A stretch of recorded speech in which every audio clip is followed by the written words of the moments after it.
Steps I Took podcast. Back in our Dubai studio. Happy to be back here. Yeah, man. And you've been traveling around the GCC this week. Yeah. 3 countries, 1 week. It's been a lot, but it's been a good lot. Nice. Get those air miles in. Yeah. Need to start getting the right credit card, doing the adulting things. Yeah. Well, it's good to have you back. I'm glad, you're here in the studio with us on the podcast that invites guests to share their story and the incredible steps they've taken towards greatness. And I'm excited about today's guest. She's a professional golfer, or ex-pro golfer. So that's our first professional athlete we've ever had. She's big into her fitness, into her sports, and she's a Puma athlete sponsored by Puma, and has an OnlyFans page, which we'll get onto. I'm so interested to dive into this story. It's great that we have the opportunity to figure out the steps that everyone takes on their journey, not just entrepreneurs, but athletes and people within all of their professions. Yeah, so welcome to the podcast, Amy Boulden. Thank you for having me. Thank you for coming. But before we delve into your story, which we're excited to do, we ask everyone when they come on our show, what has been the highlight of your week so far, or the last 7 days? Oh, good question. I got engaged. Hey. I nearly missed that. Days. Yeah, that was literally, what day is it today? Yeah, I mean, it was literally last week. Oh, congratulations thank again. you. I didn't realise it was so soon. Yeah. I see that diamond just glaring. Yeah, and, like every time anyone speaks to me now, I'm touching my face, letting people see it. But yeah, you do when you first get engaged, you just can't stop staring at it. It's funny, I just keep looking at my hand. Yeah. Oh, you're just offering directions to everyone, aren't you? Just it's this way. Yeah, it's my left hand always now. But yeah, no, that was obviously the highlight for me. I love that. Yeah, no, I love that. I feel like it's always good to kind of go to the start, So what was life like? Because like I said, it's very rare, for me anyway, that, you meet a professional golfer. Especially a female. Yeah, exactly. Let alone a female professional golfer. So what was life like for you as a child? Was golf in and around your environment? Yeah, everyone always asks me, how did you get into golf as a young girl? Because obviously it's not something that you learn in school or anything like that. I was lucky my dad was the head pro at my golf club. So it was something that he always did. He's grown up with it. I have 2 older sisters that both played. So when I was around 4, 5, 6 years old, they were playing, they were 9 years old. So they were a bit older than me. And I just kind of wanted to do what my older sisters were doing. So my dad obviously got me started. But I think having my older sisters play was what kept me kind of playing. I went to school and none of my friends played. And I think that was the hardest part was I knew that that was my hobby that I wanted to do, but I didn't really have any friends that I could do it with, which is obviously, it was nice that I had sisters because at the golf club, there was no female golfers. It was literally just me and my sisters against all the boys. And I think that's something that's needs to change a little bit. It's changed at the moment so far, it's getting more popular, but it's difficult as a young girl or boy not being able to have them opportunities and the access to play golf. Yeah. Yeah. And were you interested in other sports as well when you were young? I was quite a sport, we're a sporty family, but golf was always the number one kind of thing that I wanted to do. I liked netball actually in school. I really liked netball. I was quite good at that, but golf just took up so much time. It was literally, the golf club as well was opposite my school. So my sisters went to private school and my parents gave me the option when it was time to go to high school. They were you can either go to the same school as your sisters or you can go to the public school, which is literally a 2-minute walk from the golf club. And I knew that in the private school they went to, they finished at 6 p.m. And I was why would I want to be in school for that many hours? They also had to go, I think, on a Saturday morning, I remember. I was not a chance am I doing that. And I wanted on lunchtimes and stuff and breaks to go over to the golf club and practice my golf.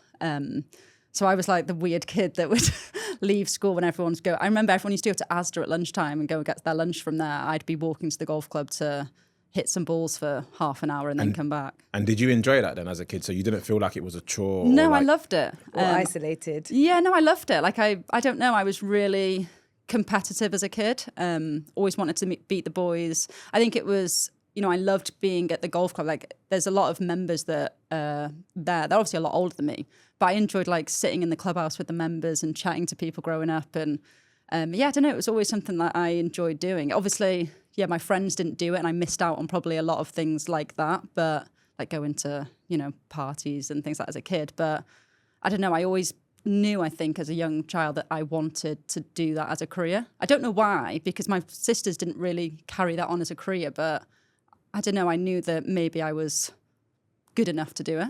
Did you ever have your friends come with you sometimes at lunch or anything just to try No. it? Honestly, no. Really? Yeah, they were just never really interested. Because you're from Wales, right? You're kind of losing your twang. Whereabouts in Wales? I'm North Wales, so I mean, every time I say I'm from a place called Llandud now. But for people that don't know that, I'm not far from Chester, Manchester, Liverpool.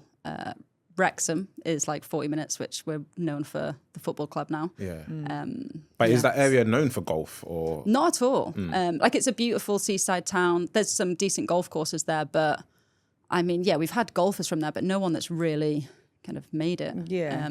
Yeah, we've Because- had decent golfers, but I was just thinking, as a teenager, how much is there to do in the area where you're from, you know? yeah, it's one of them small towns where you kind of know everybody in it. Yeah, so like from a young age, I actually travelled quite a lot because I got noticed by the Welsh national team as a young kid. Wow. And that's when you then start like getting put into their squads and then they give you like the coaching. First of all, it was like the county coaching.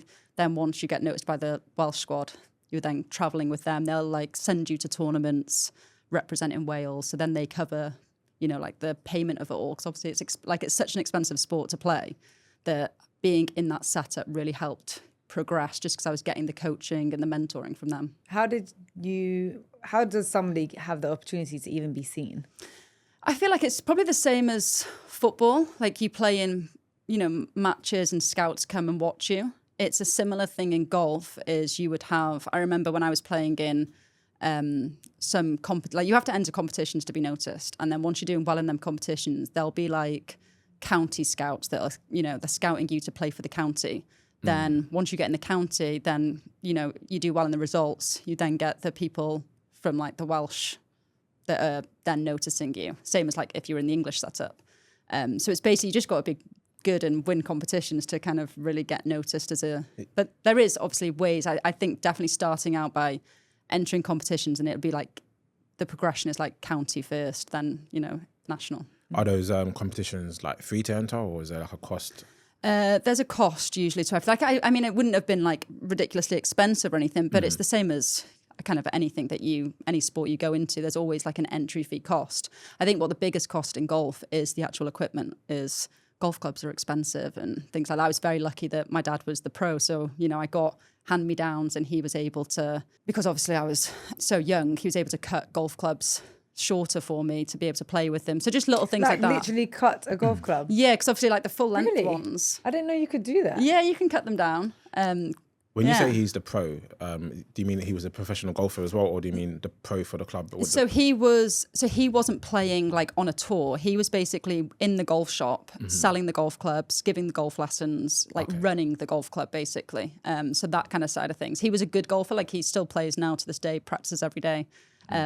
But he wasn't actively playing in tournaments. He was more the running like of the club side of things. Yeah, it sounds like you have like really fond memories of, you know, growing up and Yeah. golf being in and around like the household and stuff. Were there any like moments that you can remember where you kind of wish that you perhaps had pursued a different route in terms of, you know, like in your childhood and stuff? Or? No, do you know, everyone always asks me, like, if you weren't a golfer, what would you have gone into? And I honestly have no idea, like, because I've just got such fond memories of, like, playing golf from literally the age of 6. And I literally travelled all over from, you know, as soon as I was, like, 9 years old and I was in the Welsh squad, I was then travelling to, like, Scotland and Ireland and all these places. And then it eventually went to, like, Europe. And then in the end, they were taking me to places like, you know, I travelled for the World Amateur with Wales and they took me to Argentina and stuff like that. So you get to, I've literally travelled the world and there's not many people that can kind of do that through a sport or whatever. So yeah, that was really cool. That is really amazing. I didn't realise that golf was so similar to so many other sports where you need to get picked up at a young age to be able to progress through the ranks. So well. And there is people that do it a different way. Like there's people that, you know, progress so late that, you know, they don't get good until they're like 18. And then they decide to go, okay, well, I've not really done anything as an amateur, but I'm just going to go ahead and turn professional and enter some professional events. And people do that and then they are successful as pros. You don't necessarily have to have a good amateur career and be really good from a young age. But the majority of people that you speak to that are now pros have kind of all had that progression of being good from a young age. I mean, I guess it helps, right? As a child, you're a sponge, so it's a lot easier to pick up a skill properly and keep it forever as a habit. Yeah, and I think it really helps having like parents that play that sport because there's not many people I speak to that haven't got into it from grandparents or parents or whatever. Like, there's not many that just go and take them to the golf club and try and get them into the sport that their parents don't play. I think it's really difficult. 100%. I love netball. I used to play netball as a kid. I played netball here in Dubai actually as well for a while, but I've chosen nails since then because you can't have nails. But my mom never would come and see. She's just not sporty. She's arty. So I think like that's a big difference in pushing someone through their career from a young age. I played netball in primary school from like 9 year, 5 year, 4. If my mum was there like cheering me on and taking me to those extra things, I think that's definitely a career side I would have chosen. But having to do it all on your own back, especially as a kid, just don't really have the motivation. Yeah, you know? I was definitely like really lucky with that. And my mum played as well. And I always remember my mum was the one that travelled with me because my dad was running the shop and teaching and giving lessons. Like my mum was the one that like she would carry my golf bag like on the golf course, and like so I'd always have her next to me. So. And I didn't really have that when I turned pro. You kind of left a bit more to your own devices, whereas Did as you an miss amateur, having it? I mean, it was having nice her? to have the freedom, but it was also like when I look back now, I'm not playing anymore. I look back and think, God, they were like the best memories. Oh. Yeah. What was like the journey to becoming pro then? Because like at what age did you kind of realize, or did your family or the people around you realize that, oh, there's something here and like let's develop this? And how do you go from that? You know, is it like one day you're an amateur and then you enter a competition and now you're a pro, or how does it work? Yeah, I think it was like a natural progression. Like there was always the conversations of like I was winning quite a lot of events as an amateur, and I felt like when I was turning up to an event, I was expected to win it because I would be the best player in the field, or there would always be a lot of eyes on me going. If I didn't win or if I didn't have a good performance, like it would be quite unusual. So it was. At that time, I felt like I'd done everything I could do in the amateur game. And I was like, okay, now I feel like the next step is to turn pro.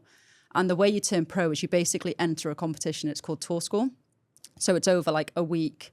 You enter, so there's like, I don't know, 200 pros that enter. And you basically have to finish in the top so many to earn a tour card. It's quite confusing, sorry. You earn a tour card and that gets your playing rights on the tour for the following year.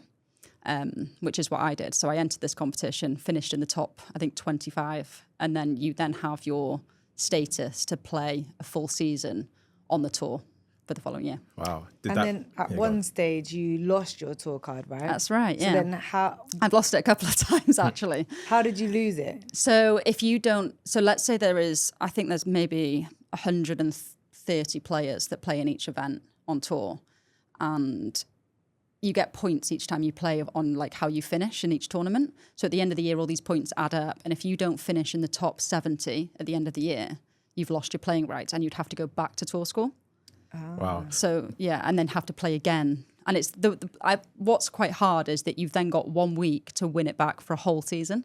It's quite difficult. Like if you're must be quite a lot of pressure then. For that 1 week, yeah it's the worst week of the year. And I remember I actually decided in 2019, so I'd been on tour, I don't know, like quite a few years. And I was like, I'm ready to, like, I always wanted to play in America. Like I was playing on the European tour, which, I mean, that's a brand name. We do play outside of Europe, but it's predominantly in Europe. And I was like, I wanted to play in America because that's where the best players in the world are. That's like, the top tour. And that was always my dream to play over there. So I decided in 2019, I was going to commit to playing in like a mini tour over in America. And it's a bit different over there. That's how you earn your playing rights to play on their main tour. So I decided to commit 2019 to playing full-time in America. And it was literally just so hard because you're away. I was away a lot playing in Europe, but I'm literally on the other side of the world at this point and very lonely. You earn no money because the money's not very good on mini tours. And I ended up losing my playing rights in Europe and I didn't get my playing rights in America. So I was like, at the end of 2019, I was like, okay, I'm going to have to go back to Q school and I'm going to decide I'm going to stay back in Europe. Luckily, I went back to Q school and actually won it. So that was good. But that was like a weird time. COVID happened and there was a lot of things going on in the world at that point. And we had like a massive break from golf. Like it was like the whole summer, you just couldn't leave the house. No one could practice. And it was a really weird time because I was used to getting up, going to the golf course every single day, practicing my golf, to being like, okay, now you don't have anything to do.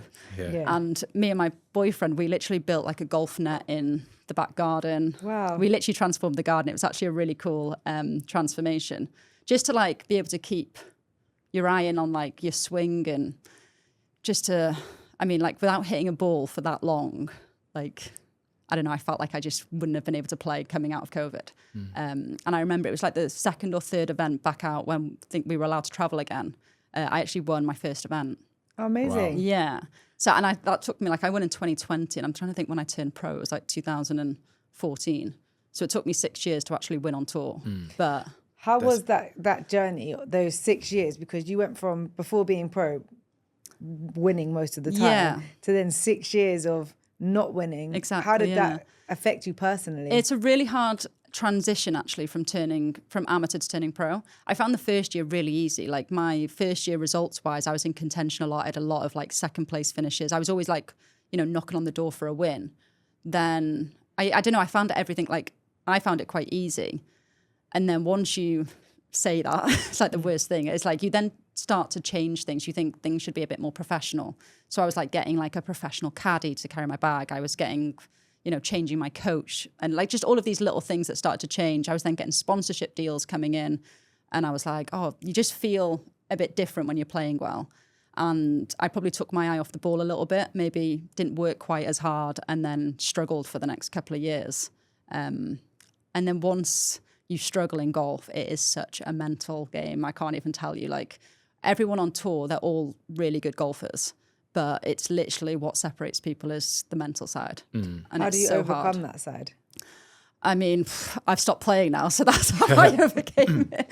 It's so hard, honestly. And even after I won, like I've stopped playing last year, and the 2 years before that was just the worst couple of years I've had playing professionally. And Why was that? I don't know. I think, like, everyone's like, oh, is it because you're away from home a lot, traveling? Like, that wasn't the issue for me. I love traveling. I'm absolutely fine in my own company. It was more that if you're not playing well in a sport, it just feels like the worst thing in the world. And you feel like you're identified by your results, especially as a golfer, because you either win or lose. Like, there's no, like, well done for 10th. Yeah, I think a lot of people can relate to that. Even in, say, like the professional workspace, you know, it's like you do something and then like you get your feedback and it's wrong or it's incorrect, and then that kind of knocks your confidence a little bit, and then you're second guessing. And Yeah.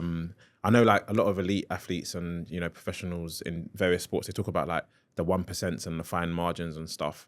How important would you say stuff like nutrition is in regards to golf? Because I think when I look at golf, initially as a sport, I wouldn't have thought, you know, about, until I went top golf and, you know, like swang and then my shoulder started to hurt. I didn't, you know, think that, you know, like, you know, gym sessions and all of that. Yeah, like, it's for important sure. though, Yeah, right? For for golf sure. as well, right? There's like everything. Like it's, and I mean, if you look at the top guys that play in the world, that they travel with a chef, they travel with a physio, they travel with their coach. Like, as a female professional golfer, you can't afford to travel with all these people. Like, we can't even afford to travel with our coach.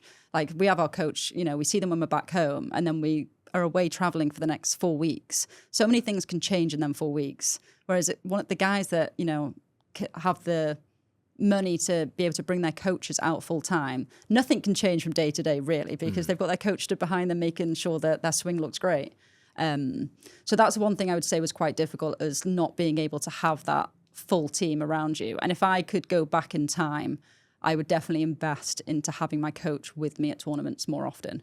Not even to like change anything, just to have like the comfort and knowing that if anything was going to go wrong, he was there to help, rather than me being on the other side of the world on a FaceTime, panicking. That's happened a number of times. I'd be ringing them 5 minutes before my tee time, like, help, I can't hit the ball. So yeah, it's having that team around you is definitely like really important. So the mental strain of wanting to win or wanting to make sure you do everything correctly, and then being on your own as well, it sounds like it's a lot to juggle and handle. Because I would assume, I haven't ever played obviously professional golf, or I've done top golf and things like that. And I was saying to you earlier, I tried the Golf Tech, which I really enjoyed actually, where they actually teach you how to hit the ball properly. But it's hard. It is hard. Like, there was many times I swung and I missed the ball. So, like, there's a lot of hand-eye coordination. There's a lot of stuff going on. Like, to have your head somewhere else when you have to focus on this tiny little ball in front of you, how do you bring it back? Like, do you have any tips that you use in the moment to control your focus? Yeah, I think it's such a cliche kind of like saying, everyone always says it, but it's like literally taking one shot at a time, because as a golfer, it doesn't matter if you're an amateur or a professional or a beginner or whatever it is, when you start to have a bad few holes, you like add up your score in your head and you think, oh, if I par the next however many holes, I'm going to shoot a certain score and it's not very good. Or if I bogey the next like however many holes, you start to like add it all up in your head and think that's really bad. Whereas if you just be like, right, okay, I can't control what's going to happen in 5 holes time. I can control the next shot. So I need to be like, right, okay, what do I want to do with this shot? And you basically just dial in on like, where do I want the ball to go? Like, how am I going to do that? And you're just thinking about like you're in the moment rather than thinking in 3 holes time what I'm going to do, because you can't control it. You're not there yet. So that's the only thing I'd say is like staying in the present and stay in the present. And it sounds like you visualize exactly where you want to go. Oh, for sure. Golf's such like a visualization game. Like you literally, like whenever I, help anyone and give them lessons, like if you've got like a little chip shot, I will literally be like, right, forget about the hole. Where do you want the ball to pitch? And how do you see it releasing? Like imagine if I was to throw the ball, how would you, where would it land and how would you see it releasing? It's like throwing a ball. Like how would you do that technique? And then they start to see it a bit clearer. And it doesn't matter necessarily what that technique's like, but you're visualizing it. And if you do that, even if you hit a bad shot, it's going to be better than not visualizing it, if that makes sense. Yeah. It must be hard to like hone in on that though, like in Oh yeah, in it's the moment, intense. Yeah. It is intense. Golf is such like a mentally draining. When I think back to like some of the events and the stresses that I had at tournaments, like you look back now and you think, God, what was all that stress about? Like, it's just a game. But when you're in that moment, like it can be quite a dark, like hard place to be, especially when you're traveling like alone and things like that. It was quite difficult if you were missing cuts and not making money. Like every event would cost us X amount because I have to pay for flights, I have to pay for a hotel, I have to pay the entry fee. Like I'm $2,500 down before I've actually hit a golf shot. Yeah, you mentioned earlier on about how sort of like women pro golfers, couldn't afford to have a coach or couldn't afford to have someone carry their clubs and their bags and stuff. Yeah. What was your experience like as a female pro golfer, I guess, and how was that when you looked at, say, the men in the industry and, I guess the perks that they had? Was that a challenge? How did your experience go? I think I was really lucky personally that I had sponsorships. I think especially in the female space, like we rely a lot on sponsorships to be able to fund the sport for us because the prize money's not as big as the men get. Like there's a big gap between that. So, like me personally, I was really lucky, but I have friends that have another job as well as playing a full-time professional career, which is crazy. Yeah. That, they have to, in that off-season, go back and, I had a friend that was an Amazon driver for a bit just to try and make a little bit of money on the side to be able to afford to get to the next event. Wow. And for context, for the listeners, in terms of comparison of the prize money, can you give an example of like the difference in terms of like between the men's pro competition, what the prize pot could look like compared to? Yeah, so we could play for 500,000 euros. That's a total prize fund. So that's split between 60 players. Okay. And the guys could play for 5 million. Wow. Yeah. Or 8 million. That's mad. That is mad. That's crazy. Like the most we play for, I think, is 1 million. This is the tour I play on. They have the LPGA, which they play for a little bit more. But on average, we play between 300,000 and 600,000. So I'd say it's probably, like 400,000 average for a tournament. They have one next week, which is $1 million, which is amazing that, that's the biggest. No, they have it. Sorry, it's more than that. I actually think it's 4 million. It's actually the biggest prize fund in women's golf, I think, especially on our tour. So it's, and that's like, how things have changed. But when I was playing 2 years ago, that event didn't exist. Yeah. So for me, I was playing, averaging 400,000 a week. And the guys play for millions. Wow. Yeah. That is mad. It's so interesting how sport across the board is like that because netball players are the same, female football players are the same. Like it doesn't, for me, it just doesn't make sense. It's not that you work any less hard, like you're still working equally, if not harder. Yeah. So I think it's difficult, like to get the TV rights and like we every golf event plays Thursday to Sunday, whether it's the women, the men, the seniors, the American tour, the European tour. And if we all play on the same week, we're all fighting for them TV rights. So, they're not going to show the ladies' European tour. They're going to show the men's PGA tour above us. So it's really difficult to fight for them TV rights. Do you think it's partly, I guess, down to like what came first in terms of, you know, like, for example, if you look at men's football, when men's football kind of, you know, was established, and then, you know, years later, women's pro football, because I guess once upon a time, you know, society was different, right? And it was unheard of for women to play sports and stuff. And do you think it's just a case of it's just going to take time, and but things are improving, or do you? I definitely see it improving. I think like prize money is definitely improving every year. Like, you know, that's facts because we can see it improving.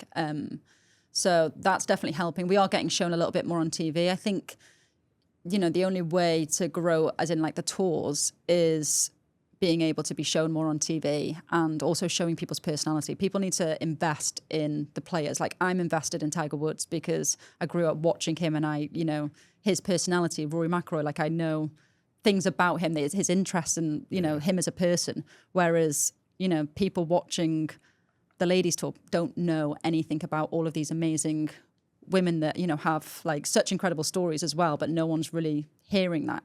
And that's why, like, you know, a lot of the girls do a lot of social media and stuff like that to be able to kind of show them stories. But I do think it's quite hard because as a little girl, in the women's tour, I loved Paula Creamer. And the reason I loved Paula Creamer was she wore pink. It was literally me as a 6-year-old. I just would like want to go to golf tournaments, and I'd only want to watch her for that reason. So it's having like your idol growing up. And, you know, you need to bring, if you've got kids, to go and watch golf events, and don't take them to the men's events, take them to the women's events if you've got a little girl, because you want them to have a female idol, something they can be like, oh, I want to be like that when I grow up. And that's what I had. Yeah. So do you make a point for yourself to ensure that you have really good personal branding out there for the younger you? Yeah, like it's always nice when I was like going to tournaments and, you know, you'd see the kids come and watch you. I would always make an effort to go and give them a golf ball. Like that costs nothing to me. Like if I go and sign a golf ball and give it to them, I remember I used to love like going to, whether it's the men's or the women's events growing up, like I would literally be waiting for like a signed autograph, or, you know, if someone gave me a golf ball, I'd remember who gave me that golf ball. So you have to remember that them kids that are coming to watch the golf tournament, you know, they're not coming to watch me. They're coming to watch the best player in the field. But if I give them the golf ball, they're going to be like, oh, I remember Amy. Like, she was really nice to me. So it's, you know, doing little bits like that. Even if you're having a really bad day on the golf course, they don't remember that. They don't remember what I shot that day. It also inspires them to spread kindness as well. For sure, yeah, exactly. It's really nice. Yeah. So now we're in that kind of transitional period for you. What made you even want to throw in the towel? Like I said earlier, like I was really struggling mentally, to be honest. I was getting to a point where it wasn't much fun. And I was like, I don't want to remember the sport and, you know, all of the, I played 11 years professionally on tour. Didn't want to remember all these bad like times I was having. And I was getting to the point where I got to an event in Germany last year and I actually withdrew after the first round. And I was so upset. I was like, I just feel like I didn't want to go out on the golf course. I didn't want to play. And I came in, I went to see the physio. And I was in bits. I was like just crying. And she was like, are you okay? And I was like, I've withdrew. She was like, and I need a medical letter. Otherwise I'll get fined for withdrawing from the tournament because I'm taking a place from the first reserve. And she was like, right, okay. She was like, well, what's wrong? Like, are you injured? Like, I'll write you a medical letter. And I was like, I'm not injured. I'm going to be honest. Like, I was like, I don't want to play. I feel like upset going out on the course. I feel anxious. I don't know what, like I felt like I had a lot of expectations on me. Like, not even like anyone meaning to put them expectations on you, but you would go back to your home club and people would be like, oh, you're not playing very well at the moment. Like, what's going on? I was thinking, God, I would never say that if you weren't doing well in your business, or you just it's things you don't say to people. So I was having this conversation with her and she was like, I'm going to write you a letter because you can get it for, you know, mental health reasons. And I was like, right, okay.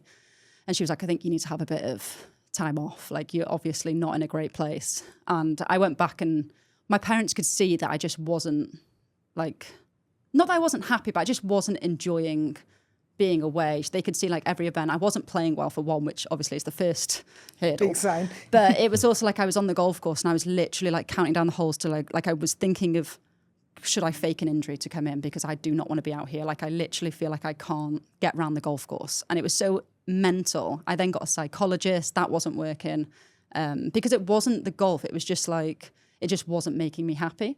So I had that conversation with my parents and I felt like that was probably the hardest conversation to have because obviously my dad, you know, his dream was for me to be a professional golfer. And he was like, look, I don't care if you're a golfer or not, like you're not happy. So I think things need to change. And if you don't want to play anymore, this is the most important thing. Like you need to do something you enjoy. And I think after I had that conversation, I was like, okay, like it was like a bit of a weight lifted off my shoulder, to be honest. So then I just started thinking, right, what can I do? Because I never went to college. I never went to university. Like I turned pro at 18. So I was thinking, I have no qualifications.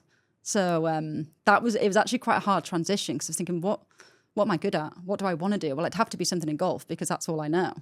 And I think people don't really talk about that. Like if you're, an athlete in anything, is what's actually life after sport. Because you're still a young woman. Yeah, I mean, I'm 31. And I'm thinking, I need to make some money. You still have a whole life ahead of you. Yeah. And I do have like interests in a lot of other things, but I was like, it was definitely always wanting to be in sport. Like I absolutely love the game. And I was thinking, I don't want to step away from it.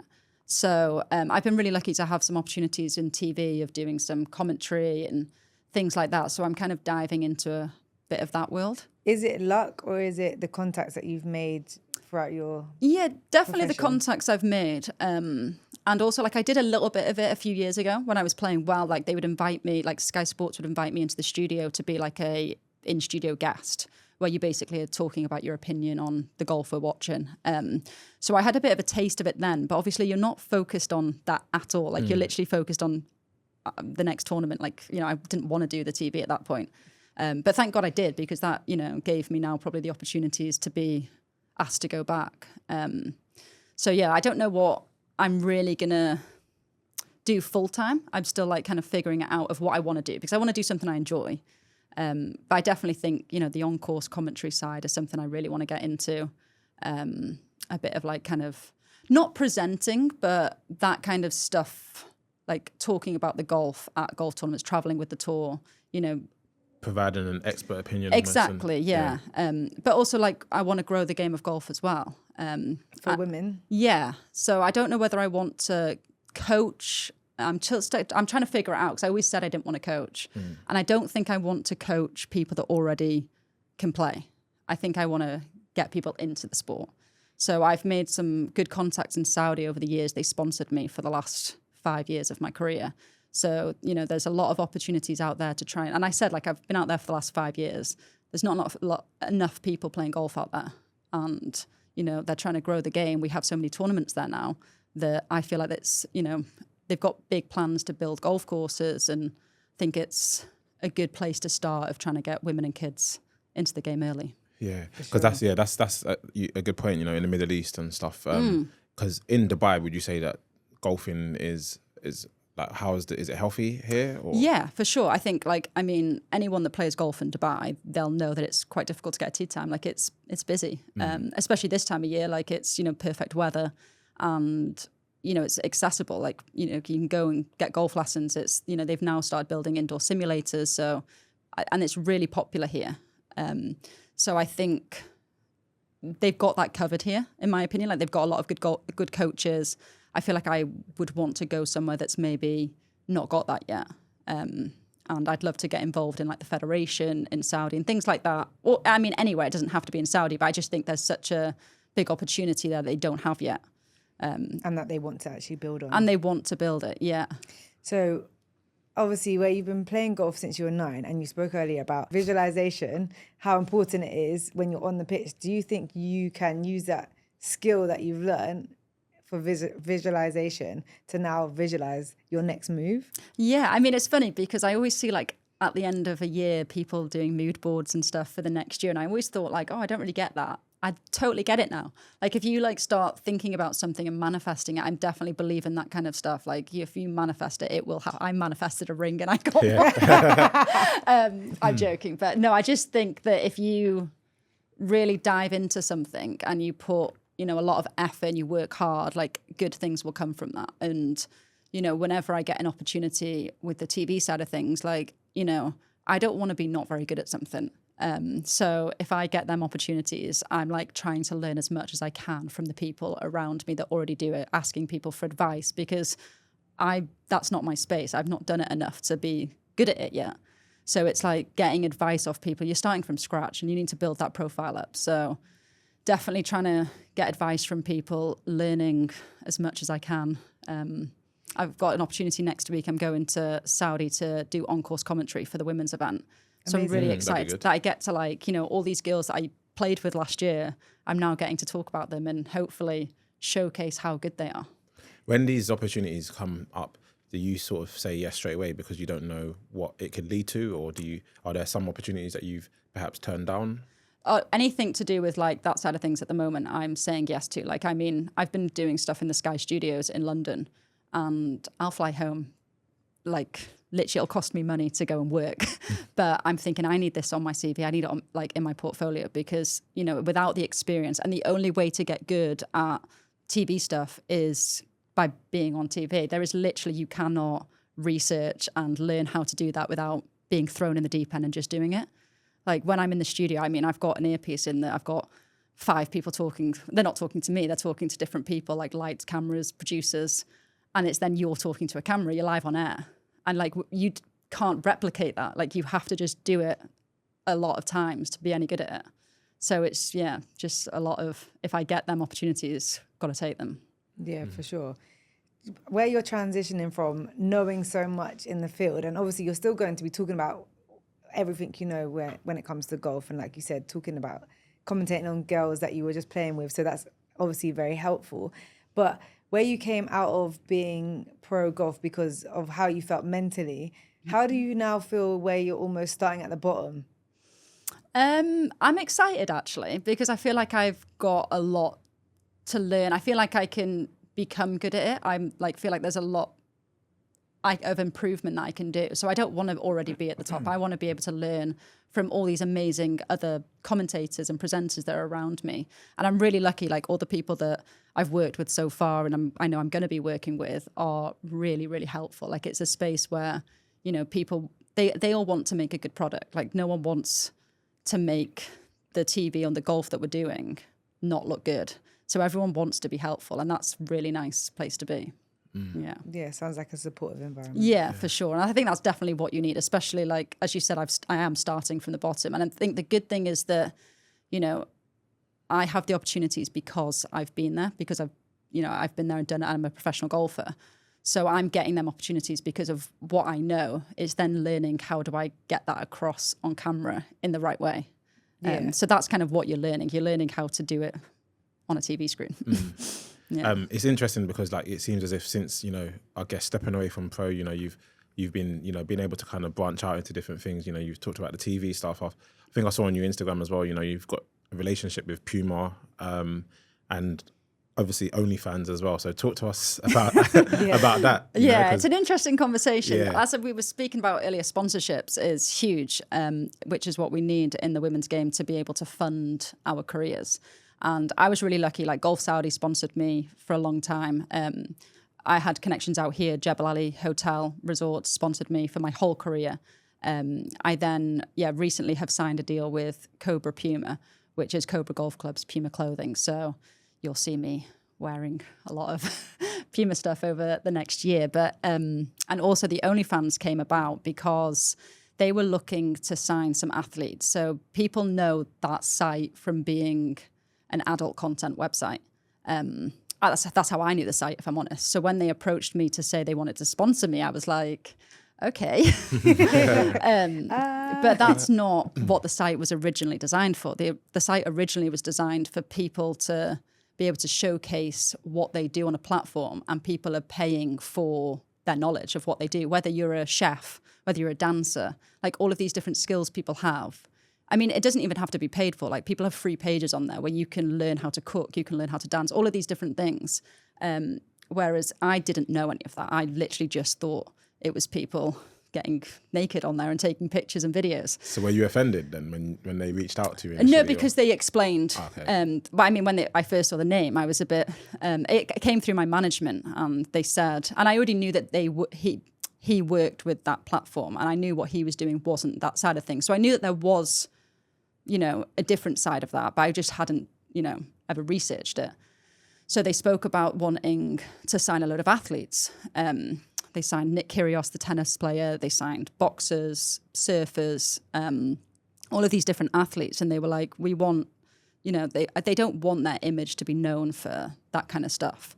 They wanted to kind of diversify it and, have athletes on there that can share their skills and knowledge and show what we do day to day on tour life. Like, no one really gets to see what it's like on tour. So it was really, we want you to film what it's like, take us to a golf tournament, give people golf lessons online. So that was how that came about. They basically, I wear their logo on my collar. And when it first got announced, I thought it was going to be a real big stir in the golf world. I was the first golfer that they signed. They do have a male golfer, but he doesn't play on the main tours. So he was more like over social media and mini tour stuff. So, some of the big golf magazines and websites got the article and they released it to say, golfer signs with OnlyFans. So you can imagine the clicks on it was, oh my God, what's she posting? I was thinking maybe my first month I should have actually had a paid page because I probably would have earned a fortune. Yeah. Might be in top 10 earners or something. But no, I post golf content on there and my page is completely free. People can go on there and, see what I post. I'm, giving a bunker lesson and people can message me and ask for a golf lesson. Like there's not many places to message me, it's £5, or $5. So there's not many people that would give a $5 golf lesson. They would ask me, okay, Amy, I'm struggling with something like I can't get the ball out the bunker. Can you, help me? And I'll say, send me a video of your swing.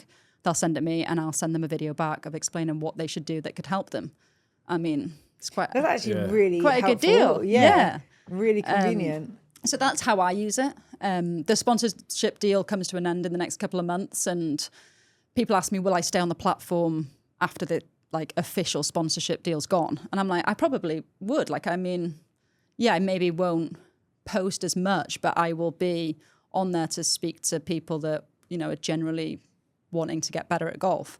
And when I first signed up, you do get people that think that you're posting golf content, but you're actually going to be posting other stuff.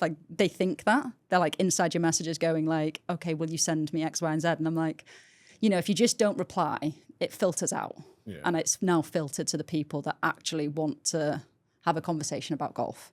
And that's nice. And I've got a couple of people on there that I speak to really regularly. They want to get better at golf.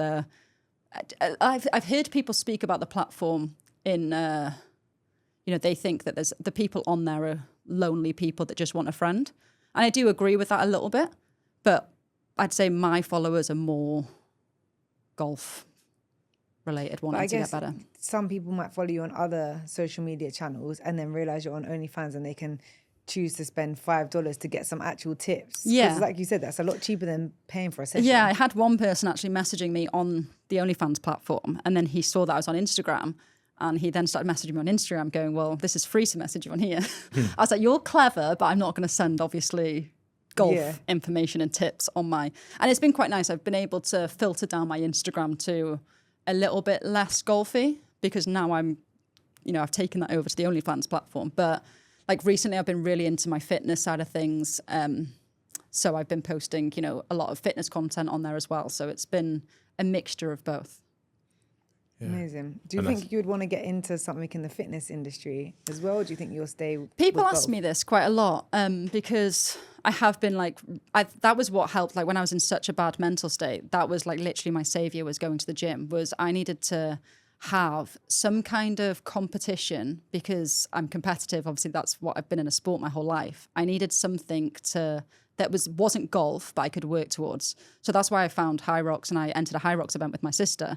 And I was like, this made me go to the gym every day. And it helped so much mentally. It was literally my savior when I was struggling. And now it's become something where I literally go every single day. And part of it is the community we've built. I think it's so nice that you go there and it's just they become friends because they're people you see every day. You then spend time with them outside of the gym. And yeah, that's been literally the best thing that's happened. Do you think you found a community where, because I know when you talked about when you were younger and you'd go off to practice golf on your own, and I know prior to even coming to the studio, you've told me before when you've been on holiday and you've had to carry, I think you said carry your golf clubs with you and stuff, just out of guilt and stuff. So do you feel like maybe now you found a community that perhaps maybe was missing when you were younger? Yeah, for sure. I mean, I've entered a High Rocks event with everyone that goes to the gym in Thailand. And like, I would think to myself, I'm going to Thailand to a fitness event. Like, obviously I used to do it with golf, but it's been so nice that I now have kind of different interests that are still like competitive. And like, do I want to do something in the industry? Not really, because, I don't want to coach or anything like that.